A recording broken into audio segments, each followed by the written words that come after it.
In order to use the import KMZ function on the application, first you have to copy the missions from the Enterprise Pro Controller to your phone. So I've now connected my Enterprise Pro Controller to my PC, and you can see it here, DJI RC Pro Enterprise.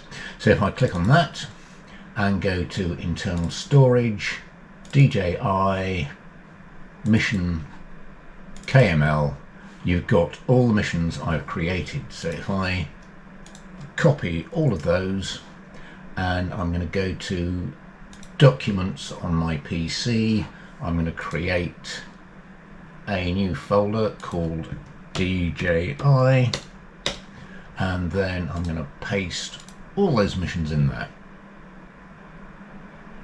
So I've now copied all the missions from the controller to my PC. So the next stage, I'll have to copy all those to my phone. Okay, so I've now connected my phone to the PC via a USB cable, so I now need to copy all those missions that I copied from the controller earlier down to the phone. So if I go to Documents, DJI, select all those missions, then go into my phone, internal storage.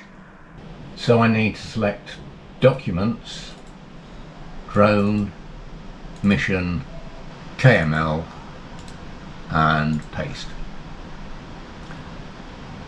And so that has copied all my Enterprise Pro Controller missions to my phone in the correct location.